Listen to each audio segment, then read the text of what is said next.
Bonjour chers étudiants et bienvenue à tous les étudiants qui suivent le module de l'atomistique. Dans cette partie, je vais parler du modèle de Bohr et à travers ce modèle, on va parler de l'histoire de l'atome. Vous savez que depuis l'Antiquité, l'être humain pose toujours la question, si je prends la matière, je la subdivise, quelle est l'entité élémentaire auquel je vais arriver? Déjà les Grecs invente ce mot atome qui dit atomos, autrement dit indivisible. Donc, qu'est-ce que c'est que l'atome? Quels sont les premiers modèles de l'atome? Donc, le premier modèle, déjà, c'est Dalton, avant Thomson. Dalton a déjà proposé que la matière est formée d'atomes et ces atomes forment des molécules. Mais le premier constituant de l'atome qui a été découvert, il faut attendre vers 1887. C'est l'expérience de Joseph John Thomson. Cette expérience a permis, donc je rappelle un peu, Thomson a établi que le rayon cathodique émis lorsque l'on se mit un gaz sous basse pression à une forte différence de potentiel, il montre qu'il y a des particules chargées négativement. Donc suivant la déviation de faisceau, il montre que la matière est formée de charges négatives. Il découvre ainsi l'électron. Donc c'est l'électron, c'est le premier composant de l'atome qui a été découvert. Jusqu'à présent, jusqu'à 1887, on n'avait aucune idée sur la composition de l'atome. Bien, une fois qu'on a compris que l'atome ou la matière est formée par des électrons, donc l'atome, on a donné le premier modèle de l'atome, justement Thomson qui a proposé le premier modèle, c'est le raisin, un cake. L'atome pour lui, c'est une pâte chargée positivement qui va être imprégnée par des grains qu'il vient de découvrir et ces grains, ce sont des électrons. Donc, vous voyez des charges négatives qui sont des électrons et ces charges négatives vont être imprégnées d'une certaine pâte qui est chargée positivement. Pourquoi? Parce qu'on sait que l'atome est neutre. La charge de l'atome est égale à 0. Puisqu'il a découvert une première particule qui est chargée négativement, obligatoirement, il y a une autre partie qui est chargée positive. Donc voilà le premier modèle de Joseph Thomson. Tout de suite après, donc quelques années après, 1911, une expérience encore plus intéressante, c'est l'expérience de Rutherford. C'est la diffusion des particules d'hélium sur une feuille très fine d'or. Donc il envoie des particules qui sont des noyaux, des particules alpha, hélium, d'accord, sur une feuille d'or. Et qu'est-ce qu'elle observe? Que la majorité des particules alpha traversent la feuille, très peu de particules rebroussent le chemin. Donc ils partent et ils retournent. Si vous envoyez une particule et qu'il retourne en arrière, ça veut dire tout simplement qu'il a rencontré quelque chose qui est plus lourd qu'elle et de même charge parce que la particule alpha est chargée positivement et autrement dit, il a montré que l'atome ou la matière est formée essentiellement par du vide parce que la majorité des particules sont diffusées, très peu de particules sont retournées. Donc voilà les conclusions de Rutherford. La plupart des particules vont en ligne droite, donc la matière est principalement formée par le vide. Donc cet atome-là, dont on n'a aucune idée, est en fait formé essentiellement par du vide. Certaines particules d'hélium sont déviées et même rebroussent le chemin. Donc la charge positive concentrée sur un espace très restreint. C'est-à-dire la pâte qu'a supposé Joseph Thomson, si la pâte était pratiquement uniforme partout, on va avoir une déviation uniforme des particules alpha. Mais le fait que certaines particules rebroussent le chemin, ça veut dire qu'ils rencontrent un noyau qui est chargé positivement et ce noyau occupe une partie très réduite de l'espace. Et donc, le modèle, tout de suite Rutherford va proposer un nouveau modèle de la matière, c'est que la matière, l'atome c'est quoi? De l'atome plutôt, l'atome c'est quoi? C'est un noyau chargé positivement de très faible dimension, une grande partie de vide, et dans ce vide, vous avez des électrons qui tournent autour du noyau. Donc c'est exactement le modèle planétaire du Soleil avec les étoiles qui tournent autour du Soleil. Sachant que l'interaction électron-noyau, c'est une interaction électrostatique, c'est-à-dire la force est égale à 1 sur 4 pi epsilon 0, la force exercée par le noyau sur l'électron avec un signe moins E carré sur R carré. La force exercée par le Soleil, par exemple, sur la Terre, c'est F, la force de gravitation, c'est grand G, grand M, petit m sur R carré. Vous voyez qu'il y a une très très grande analogie entre ces deux forces. Donc, de point de vue calcul parfait, tout est déjà fait en mécanique classique, les lois de Kepler. Donc, on connaît parfaitement le mouvement des électrons, on connaît leur vitesse, leur accélération, tout est fait. Donc, ce modèle planétaire, cependant, va poser quelques problèmes avec la physique classique, en particulier avec l'électromagnétisme. Donc, juste l'électromagnétisme a montré que si une particule est accélérée, c'est le cas d'un électron autour du noyau, obligatoirement, il va rayonner, il va émettre un rayonnement. Et si la particule rayonne, sa vitesse va diminuer, il va finir par chuter, s'écraser sur le noyau, et donc la matière, l'atome, d'après ce modèle, aura une durée de vie très courte. Or, c'est pas ce que montre la réalité. Les atomes sont complètement stables. C'est ça le problème qu'a rencontré ce modèle de Rutherford. Donc, il faut avancer et avoir d'autres idées pour améliorer le modèle de la compréhension de l'atome. Vient ensuite les débuts de la mécanique quantique, en particulier en 1900. Max Planck montre, en étudiant un corps noir, dont je ne vais pas parler dans cette vidéo-là, donc il a montré que pour expliquer le comportement universel d'un corps noir, c'est-à-dire le spectre, l'analyse spectrale d'un corps noir montre que quelle que soit la matière, le spectre de rayonnement du corps noir ne dépend que de la température. Et pour expliquer ce comportement, il a émis l'hypothèse suivante, à laquelle lui-même n'a pas cru pendant un moment. En 1900, il a émis l'hypothèse que l'échange d'énergie entre la matière et le rayonnement se fait par quantification. C'est-à-dire, on ne peut pas échanger n'importe quelle grandeur. L'énergie entre la matière et le corps noir ne se fait pas de façon continue, mais par des quantités bien déterminées, par des quanta. D'ailleurs, cette découverte est faite en 1900 et jusqu'à 1905, on n'a plus parlé pratiquement de cette découverte. Jusqu'à ce que Albert Einstein, a étudié l'effet photoélectrique. Il a montré non seulement l'échange entre la matière et le rayonnement se fait par quantification, mais la lumière elle-même est formée par des quanta et quantifiée. Ce sont les photons et chaque quantum de lumière possède une énergie bien déterminée qui est h nu. H, c'est la fameuse constante de Planck. C'est grâce à l'expérience de l'effet photoélectrique auquel, bien sûr, il a reçu le prix Nobel, M. Albert Einstein. Donc, on a à ce stade-là le début de la quantification de la matière, de l'énergie. Albert Einstein a montré que la lumière elle-même, non seulement l'échange d'énergie, mais la lumière elle-même est formée par des quantums d'énergie et chaque quantum possède une énergie h nu. Maintenant, en parallèle, il y a le développement de la partie expérimentale et les gens possèdent sous leurs mains le spectre d'émission de la molécule d'hydrogène. Donc, lorsqu'on soumet l'hydrogène à une décharge électrique créée par un générateur de haute tension, on observe un spectre d'émission. Donc ça, c'est en fonction de lambda. Et là, l'intensité, on peut tracer le spectre d'émission d'intensité. On voit que le spectre d'émission, que l'hydrogène, la molécule d'hydrogène, permet d'émettre des raies dans l'infrarouge, dans le visible et dans l'ultraviolet. Mais l'émission, vous voyez qu'il ne se fait pas de façon continue.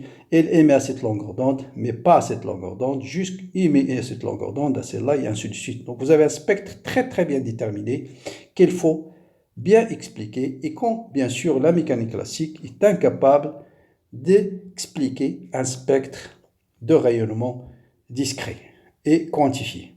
Bien, les choses vont évoluer avec M. Niels Bohr. À l'âge de 22 ans, il va complètement bouleverser l'histoire de la science en proposant un premier modèle qui contredit complètement la physique classique. Niels Bohr, d'accord, a proposé un modèle qui est le suivant. Pour lui, tout simplement, du moment que l'atome est stable, les orbites des électrons sont bien définies. C'est-à-dire que l'électron ne peut pas occuper n'importe quelle orbite dans l'atome. Si je représente le noyau par cette charge positive, l'électron ne peut avoir que des positions bien déterminées. Il peut être là, mais il ne peut jamais occuper cette orbite-là. Autrement dit, les rayons et l'énergie que peuvent prendre les électrons, d'après M. Bohr, sont quantifiés. Mais comment expliquer la stabilité de l'atome? Donc, pour expliquer la stabilité de l'atome, il va ajouter les hypothèses suivantes. Un électron ne peut se situer que sur certaines orbites bien précises, qu'on appelle les orbites permises. Celle-là, mais par exemple, ne peut pas être là. De telle sorte que son énergie sur l'orbite qui est permise, elle est constante. Deuxième hypothèse de ce modèle, lorsque l'électron absorbe ou émet, pour expliquer le spectre de l'atome d'hydrogène, lorsqu'il absorbe de l'énergie, il va passer d'une orbite permise à une autre orbite permise. Et pendant l'émission, quand il va revenir d'une orbite supérieure, passer à une orbite inférieure, il va émettre un photon h nu. Et lorsqu'il absorbe un photon h nu, il va passer d'une orbite inférieure à une orbite supérieure. Et c'est les orbites qui sont permises et sont reliées par cette relation-là. Vous voyez, depuis R, si on fait le périmètre de l'orbite, c'est un multiple de lambda. Ça rappelle un peu les ondes stationnaires. Donc, il faut que le périmètre de πr soit un multiple de lambda. Voilà un premier modèle qui contredit complètement la physique classique, en particulier l'électromagnétisme. Parce que si un électron est en orbite circulaire, il doit rayonner, donc il doit finir par tomber sur le noyau.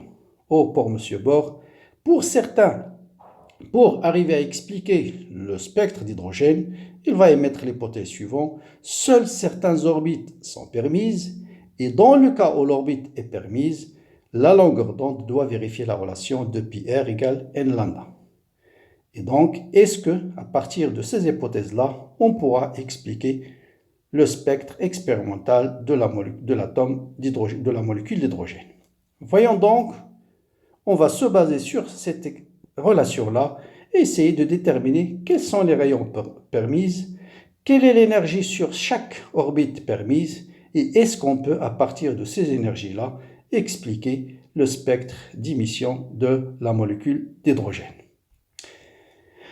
Donc voilà le modèle de Bohr. C'est un modèle très simple. C'est un électron qui tourne sur une orbite circulaire autour du noyau. Or, vous savez que donc je peux lui appliquer tout simplement le principe fondamental de la dynamique. L'électron est attiré par le noyau par une force électrostatique. Et la force électrostatique créée par le noyau sur l'électron, c'est bien sûr E carré, son module, je parle ici de module, c'est E carré sur 4pi epsilon 0 R carré. Je vous rappelle la force d'interaction entre deux charges Q qui prime, c'est Q fois Q prime sur 4pi epsilon 0 R carré. Bon, epsilon 0, c'est une constante du vide, c'est la permittivité du vide. R, c'est la distance entre le noyau et l'électron, tout simplement. Bon, un électron qui tourne autour du noyau va posséder bien sûr une accélération normale, et vous savez qu'en mouvement circulaire, gamma normal est égal à V carré sur R. Donc je projette cette relation sur la normale, la force est égale à gamma normal, est égal à mv carré sur R. Et je vais déduire, en simplifiant par R, je vais déduire la valeur de R. Donc R est égal à E carré sur 4pi epsilon 0 sur mv carré. Voilà la première relation que j'ai déduite tout simplement en appliquant le principe fondamental de la dynamique au mouvement de l'électron autour du noyau. Très simple, force électrostatique est égale à mv carré sur R et vous avez cette première relation. À partir de celle-là, je vais déduire mv carré, voilà mv carré est égal à E carré sur 4pi epsilon 0 petit r. Donc je vais utiliser dans la suite. Bien. Maintenant, entre-temps, il y a un travail. Bon, je vais calculer d'abord, donc voilà le rayon, mais on n'a pas encore montré qu'il est quantifié. C'est-à-dire que, d'après cette relation, si la vitesse varie de façon continue, le rayon va varier de façon continue. Donc le problème n'est toujours pas résolu.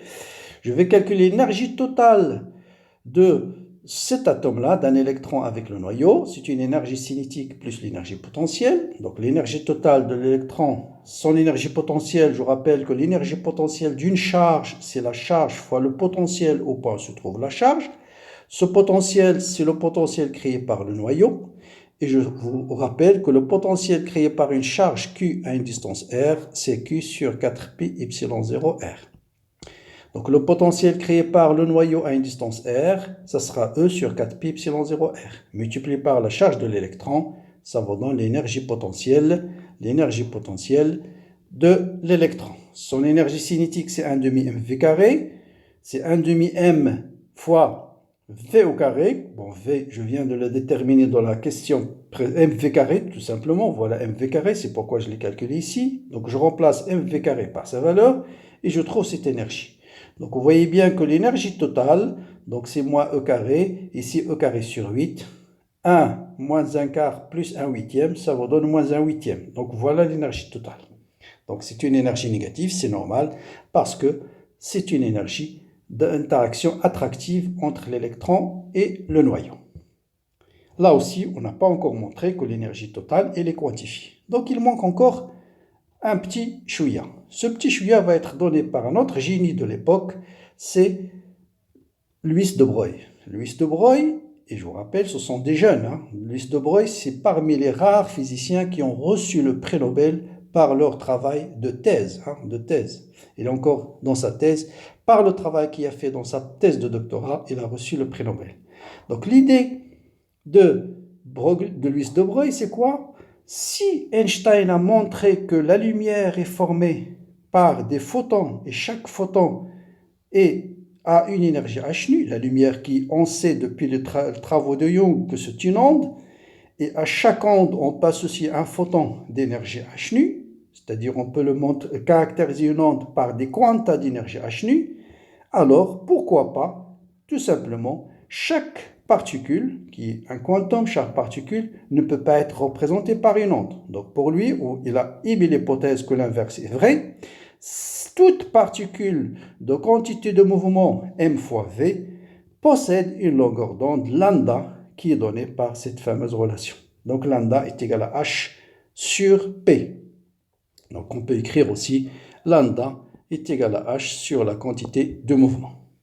Voilà, donc à chaque particule de quantité de mouvement mv, on va associer une longueur d'onde. Vous, moi-même, votre stylo, c'est une masse, vous pouvez calculer sa longueur d'onde et bien sûr, vous allez trouver des longueurs d'onde qui n'ont plus de sens pour les matériaux macroscopiques, mais qui auront un grand sens pour les matériaux, pour les particules microscopiques.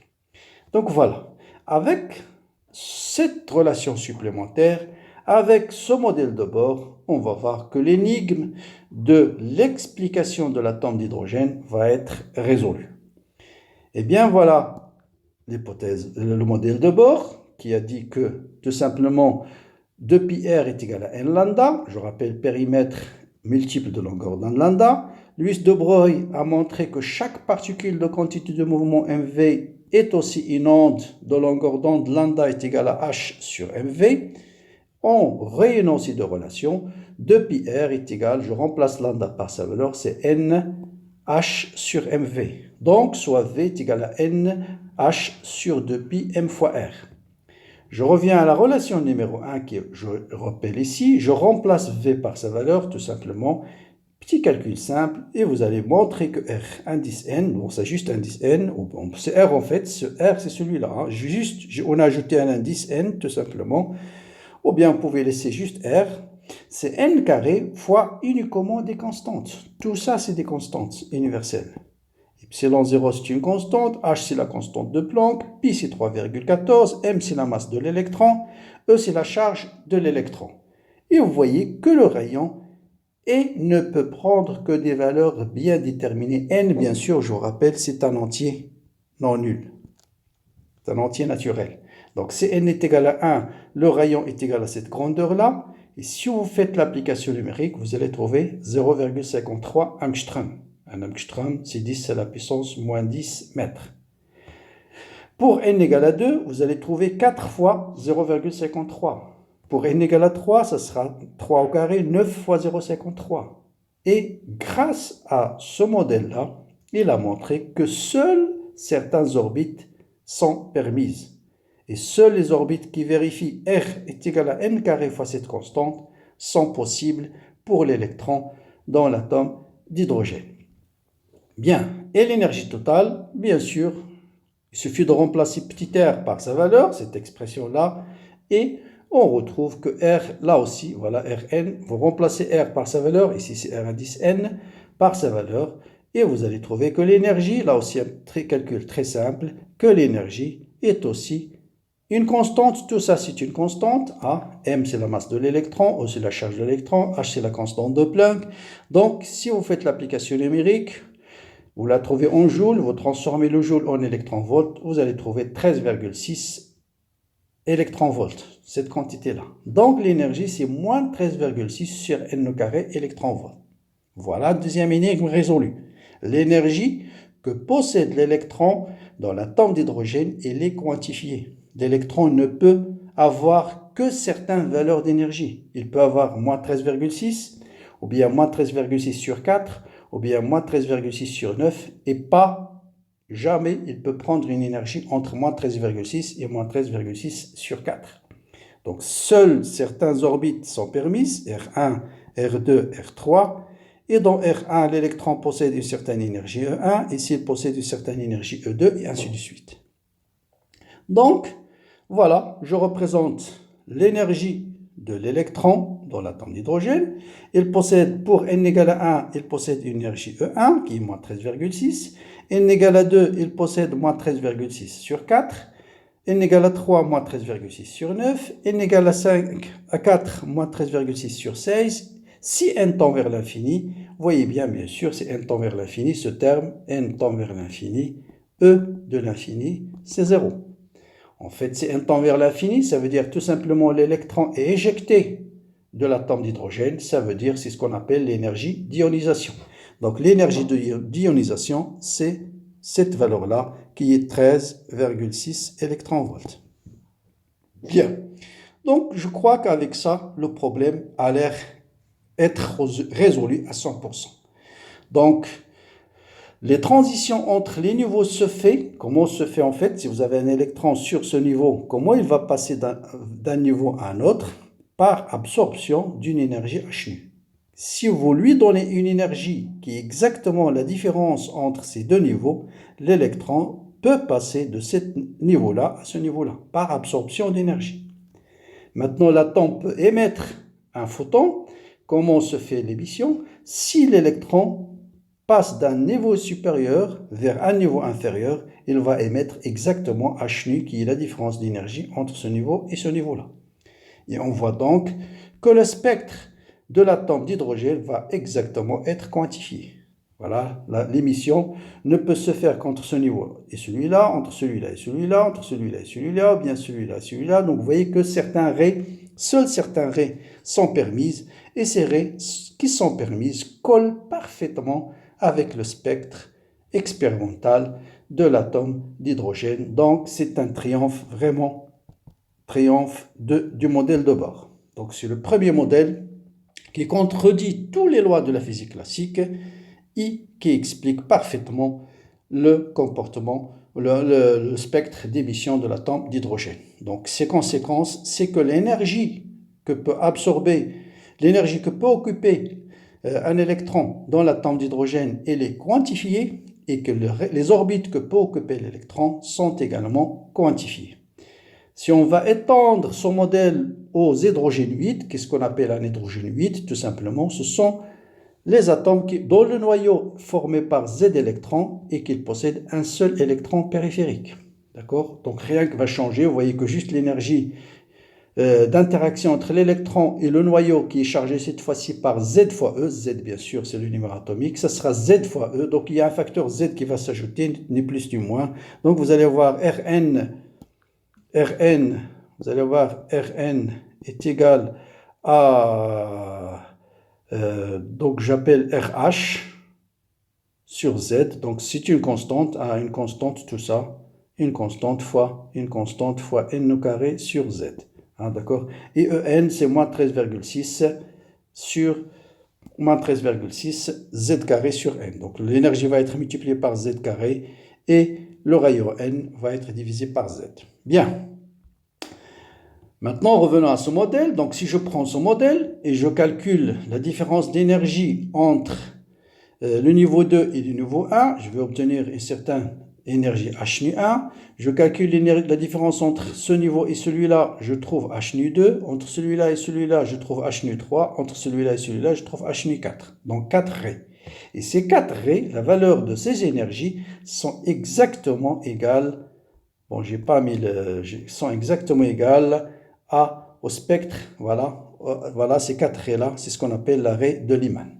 Donc c'est exactement les 4 raies que j'ai montrées dans le spectre expérimental de l'hydrogène. Maintenant, si vous prenez la transition de l'électron entre ce niveau et celui-là, entre ce niveau et celui-là, entre ce niveau et celui-là, entre ce niveau et celui-là, c'est-à-dire entre tous les niveaux supérieurs et le niveau n égale à 2, vous allez trouver une autre série qui a été découverte par Balmer. Si ensuite vous faites la transition entre les niveaux supérieurs et le niveau n égale à 3, vous allez trouver une autre série qui est découverte par Paschen. D'accord? Bien, donc, avec son modèle de bord, il a permis d'expliquer parfaitement le spectre d'émission d'hydrogène. Est-ce que ça résout tout? Bien sûr, le problème n'est toujours pas résolu. Pourquoi? Parce que si on essaie d'appliquer, on avait des gens bien sûr, on essayé à l'époque d'étendre son modèle aux atomes polyélectroniques qui possèdent plus d'un électron, il bute avec des problèmes, des raies qu'on ne peut pas expliquer par son modèle. Deuxième point bien sûr de ce modèle, c'est que vous voyez qu'il est basé sur des notions encore classiques. Il parle de position de particules et vitesse, position de particules, chose bien sûr qu'on ne peut pas admettre en mécanique quantique. Donc la particule en mécanique quantique, vous allez voir que la particule va être décrite non pas par une position comme en mécanique classique par x, y, z, vx, y, vz, mais les gens ont découvert une nouvelle mécanique et l'être qui va décrire l'électron, c'est ce qu'on appelle un vecteur d'état. Qu'est-ce que c'est que ce vecteur d'état? C'est un vecteur d'un espace vectoriel qui va contenir l'ensemble des caractéristiques de l'état de l'électron. Son spin, son énergie, son rayon, tout ça va être décrit ou bien va être décrit par ce vecteur d'état. Et donc, ce vecteur d'état, bien sûr, n'obéit pas au principe fondamental de la dynamique. Il faut élaborer une nouvelle mécanique qui permet de décrire ce vecteur d'état et d'expliquer parfaitement les problèmes ou les carences du module de bord. Eh bien, cette mécanique-là va être découverte par cette équation qu'on cherche va être découverte par Erwin Schrödinger dont les circonstances de cette découverte restent encore mystérieuses. Il paraît que lors d'un voyage, d'un voyage de vacances de 15 jours, il est parti avec l'une de ses maîtresses apparemment, avec l'accord de sa femme, c'est ce que dit l'histoire, et il est revenu avec cette fameuse équation H psi égale E psi. H, c'est l'hamiltonien, psi, c'est ce qu'on appelle la fonction d'onde. On peut dire fonction d'onde si on fait un vecteur d'état qui décrit la particule quantique, E son énergie. Et à partir de la résolution de cette équation, on va reproduire parfaitement le spectre de l'atome d'hydrogène, ce qui va donner naissance à une nouvelle mécanique qui est la mécanique quantique. Et dont d'autres nombres quantiques autres que n vont apparaître, tels que le nombre quantique azimutal, nombre quantique de spin, et donc le secret des doublements de raies va être levé et ce sera le début de la mécanique quantique. Donc voilà pour cette première introduction de l'atomistique dans laquelle j'ai insisté essentiellement sur le modèle de Bohr qui permet à travers un modèle relativement simple de retrouver le résultat du spectre d'atomes d'hydrogène. Mais bien sûr, on a vu les limites de ce modèle et après, on parlera d'une autre vidéo. Qu'est-ce que la mécanique quantique a introduit comme modification, bien comme information supplémentaire. Voilà, bon courage, bonne continuation et à très bientôt.